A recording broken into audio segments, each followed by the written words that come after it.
বন্ধুসকল আমাৰ গাঁৱলৈ আজি আহিলে বঙাইগাঁও ৰিফাইনেৰীৰ ফালৰ পৰা ইয়াত দেখিছে আপোনালোকে গাড়ীখনৰ আগৰ বেনাৰ এখন লগাই লৈছোঁ আমি Indian oil officer association Bongaigaon ৰিফাইনেৰীৰ ফালৰ পৰা যি আমাৰ গাঁৱলৈ ৰিলিফ আহিছিল সেয়া আমি হাতীগুলি যিটো ডিপু আছে ডিপুৰ পৰাই লৈ যাবৰ বাবে আহিলোঁ। ছাৰহঁতো আমাৰ লগতে যাব।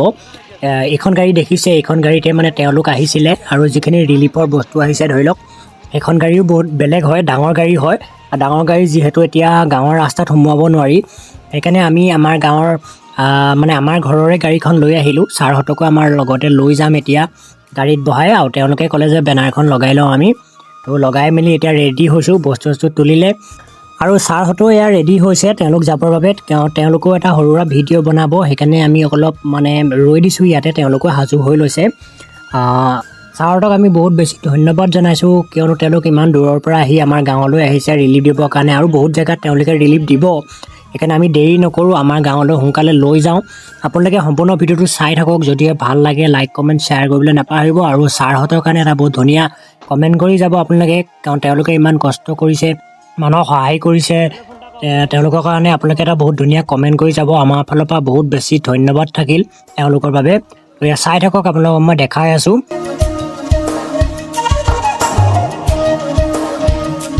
এয়া দেখিছে বস্তু পূৰা তুলি অনা হৈছে গাড়ীতে। আমি গাড়ীৰ পিছফালে সকলো আহিছোঁ। আমাৰ গাঁৱৰ আৰু কেইজনমান মানে ল'ৰা আছে, তেওঁলোকক লৈ লৈছোঁ, কিয়নো তেওঁলোকক বস্তুখিনি ধৰি মেলি দিবলৈ লাগে দুজনমান। তো ডাইৰেক্ট আমি বেছি দেৰি নকৰোঁ, ভিডিঅ' ডাইৰেক্ট আমাৰ গাঁৱত গৈ দেখাই আছোঁ, চাই থাকক। তো এয়া দেখিছে তেওঁলোকে ডাইৰেক্ট পেকেটিং বস্তু আনিছিলে, এতিয়া সকলো নামি গ'ল পানীত। তেওঁলোকো ডাইৰেক্ট নিজে নামি গৈছে, ঘৰে ঘৰে দিম বুলি কৈছে। সেইকাৰণে আমি লগে লগে গৈ আছোঁ তেওঁলোকৰ পিছে গৈছোঁ। তেওঁলোকক বস্তুখিনি নিদিছোঁ, জাষ্ট তেওঁলোকে দিব লাগে। ইমানখিনি তেওঁলোকে কষ্ট কৰি আহিছে, তো আমিও ইমানখিনি সহায় তেওঁলোকক কৰিব লাগিব। তেওঁলোকক সেইকাৰণে আমি আগবঢ়াই লৈ গৈছোঁ ক'ত ক'ত দিব। ধৰি লওক পানী য'ত আছে, পানীৰ মাজত থকা আমাৰ দুইফালৰ পৰা মানে ৰাস্তাটো পানী হৈ যোৱাৰ কাৰণে মাজৰ যিখিনি মানুহ সেইখিনি আহিব নোৱাৰা হ'ল। সেইকাৰণে তেওঁলোকৰ ঘৰে ঘৰে আমি দিবৰ বাবে মানে লৈ গ'লোঁ তেওঁলোকক, কাৰণ তেওঁলোকেও এইটো বস্তু বহুত বেছি ভাল পাব আৰু ভাল পাইছে, বহুত কৈছে। সেইকাৰণে আমি বহুত বেছি ধন্যবাদ জনাইছোঁ। তেওঁলোকে ইমান পানীৰ মাজত দেখিছেনে আহিছে, তেওঁলোকে আমাৰ বাবেই আহিছে ইমান কষ্ট কৰি। আৰু তেওঁলোকে বহুত ধুনীয়াকৈ শ্বৰ্ট লৈ লৈছে, ভিডিঅ' কৰিছে, ফটো কৰি লৈছে। বহুত বেছি ভাল লাগিলে, কাৰণ এইখিনি এটা মেমৰি হয়। ফটো বা ভিডিঅ' লোৱাটো কোনো ডাঙৰ কথা নহয়, এইটো এটা মেমৰি হয়। মেমৰি থকাটো বহুত বেছি দৰকাৰ।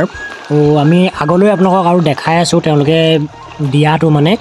তো এয়া চাওক, আপোনালোকক মই এডোখৰ এডোখৰকৈ সকলো দেখাই দিছোঁ। যিহেতু আপোনালোকক মই বহুত বেছি দীঘলীয়া কৰা নাই ভিডিঅ'টো, কাৰণ চুটি কৰি সৰুকৈ হ'লেও দেখাইছোঁ। আপোনালোকক ভাল লাগিলে কমেণ্ট এটা কৰি যাব তেওঁলোকৰ বাবে। আৰু তেওঁলোকে ইমান কষ্ট কৰি ইমান দূৰৰ পৰা আহি যে এনেকৈ গাঁৱৰ ৰাইজক, ভিতৰত থকা ৰাইজক সহায় কৰিব মানে খুজিছে, এতিয়া মানে বহুত বেছি ভাল লাগিছে। দেখিছেনে বাৰু, এতিয়াও আমাৰ গাঁৱত ৰাস্তাটোত প্ৰায় 1 আঁঠুৰ ওপৰত পানী আছে। আৰু তেওঁলোকে দেখিছেনে নিজে ঘৰে ঘৰে গৈ দিছে, আৰু নিজে চাব বিচাৰিছিলে মানে যে গাঁৱৰ ভিতৰৰ যিখিনি মানুহ পানী হৈ থকা তেওঁলোক আচলতে কেনেকুৱা ধৰণে আছে বা কেনেকুৱা ধৰণৰ পৰিস্থিতি, কিমান পানী, তেওঁলোকে নিজে চাব বিচাৰিছে।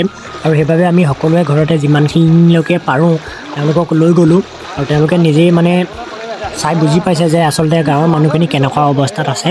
আৰু সেইকাৰণে আমি বহুত বেছি ভাল লাগিছে, তেওঁলোকে ইমান পানীৰ নামি হ'লেও নিজে ফিল কৰিব বিচাৰিছে, নিজে চাব বিচাৰিছে। আমি অইল ইণ্ডিয়া যি অফিচাৰ এছ'চিয়েশ্যন আছে বঙাইগাঁও ৰিফাইনেৰী, তেওঁলোকক আমাৰ ফালৰ পৰা বহুত বেছি ধন্যবাদ। আমাৰ গাঁৱৰ ফালৰ পৰা বহুত বেছি ধন্যবাদ থাকিল। তেওঁলোকে ইমান কষ্ট কৰি আহি সকলোৱে ঘৰে ঘৰে গৈ পিনি নিজৰ হাতে যি ৰিলিফ দিছে, এইটো আমাৰ বহুত বেছি ভাল লাগিল। আৰু আমাৰ গাঁৱৰ ফালৰ পৰা তেওঁলোকক আমি ধন্যবাদ দিব পাৰিম, তাৰ বাহিৰে আৰু আমাৰ ওচৰত কোনো মানে ভাষা নাই। আপোনালোকে চাই থাকক, আৰু ভিডিঅ'টো যদিহে ভাল লাগিছে আপোনালোকে তেওঁলোকৰ বাবে এটা কমেণ্ট কৰিব। আৰু আপোনালোকক এটা কথা কৈ থওঁ, আপোনালোকে কেতিয়াও এনেকুৱা ধৰণৰ কথা নাভাবিব বা কমেণ্ট নকৰিব, কাৰণ এতিয়া দেখিছে আপোনালোকে বহুত আমি পকা ঘৰতো দিয়া হৈছে বা কেঁচা ঘৰতো দিয়া হৈছে, সকলো ধৰণৰ ঘৰতে দিয়া হৈছে। কাৰণ বানপানীয়ে কেতিয়াও পকা ঘৰ, কেঁচা ঘৰ বা ধনী দুখীয়া এনেকুৱা নাচায়, বানপানী সকলোৰ বাবে সমানেই আহিছে। সেইকাৰণে আমি ৰিলিফো সমানেই দিছোঁ। যিসকল মানুহ মানে যিসকলৰ ঘৰ পানীত ডুবি আছে তেওঁলোকক আমি ৰিলিফ দিয়াটো মানে ভাল, লাগিলে তেওঁ ধনীয়ে হওক বা দুখীয়াই হওক বা পকা ঘৰেই হওক বা কেঁচা ঘৰেই হওক। আপোনালোকে বিপদৰ সময়ত যি সহায় আগবঢ়ালে আপোনালোকলৈ বহুত বহুত ধন্যবাদ আগবঢ়াইছোঁ আমি। আপোনালোক ভালে থাকক, কুশলে থাকক, আগলৈ সহায় কৰিবলৈ ভগৱানে আপোনালোকক দীৰ্ঘায়ু প্ৰদান কৰক।